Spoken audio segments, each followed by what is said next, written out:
Hello, അങ്ങനെ ഞങ്ങൾ ഇന്നത്തെ വൈകുന്നേരത്തെ ചായ ഇവിടെ അടുത്തുള്ളൊരു പുഴവക്കത്തു നിന്ന് കുടിക്കാമെന്ന് വെച്ചിട്ട് കട്ട്ലറ്റും ചായയൊക്കെ ഉണ്ടാക്കിയിട്ട് ഞങ്ങൾ പുഴവക്കത്തെത്തി.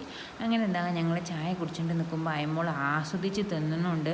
ഓളെ മനസ്സിലൊക്കെ ഒന്നായിട്ട് പുഴയിലേക്ക് ഇറങ്ങണം എന്നുള്ളൊരു ചിന്തയാണ്. അങ്ങനെ ഓളിങ്ങനെ ഇതൊക്കെ തിന്നുന്നതിൻ്റെ ഇടയിലും നോട്ടം ഫുള്ള് വെള്ളത്തിലേക്കാണ്. ഈ വെള്ളം ഇവിടെ കണ്ടാലും മഴത്തൊക്കെ കുളിക്കാനൊക്കെ ഭയങ്കര ഇഷ്ടമാണ്. പക്ഷെ ഞാൻ ഇടയ്ക്ക് മഴത്ത് ഇറക്കലുണ്ട്. എന്നാലും ഇപ്പോൾ ഈ ടൈം ആയതുകൊണ്ട് എനിക്കൊരു പേടിയായിട്ട് ഞങ്ങളിങ്ങനെ ഇറക്കാണ്ട് ഇങ്ങനെ പിടിച്ച് വെച്ചതാണ്. അപ്പം ഇത് തിന്നണതിൻ്റെ ഇടയിലും ഇവർക്ക് പണി പുഴവെള്ളത്തിൽ കാലിട്ട് കളിക്കുക. എങ്ങനെ ചോദിക്കുന്നത് എന്താ വെച്ചാൽ ഞാനൊന്ന് വെള്ളത്തിലൊന്ന് ഇരുന്നോട്ടമ്മ മുങ്ങൂലാന്ന്. ഇനി നമ്മൾ സമ്മതിക്കാണ്ട് അവിടെ പിടിച്ച് വെച്ചത് അതായത് കച്ചറ ഉണ്ടാക്കുന്നുണ്ട് വെള്ളത്തിൽ ഇറങ്ങാൻ വേണ്ടിയിട്ട്. അങ്ങനെ ഞങ്ങൾ അവിടുന്ന് തിരിച്ചു പോരുന്ന വഴിക്ക് സിയമോൾ പിണങ്ങിയിട്ട് ഓളെ വെള്ളത്തിൽ ഇറക്കാനായിട്ട് അങ്ങനെ കുറേ നേരം അവിടെ കാത്തുനിന്ന് പിന്നെ ഞങ്ങൾ പോരുമ്പോൾ ഞങ്ങളെ കൂടെ പോകുന്നതാണ്.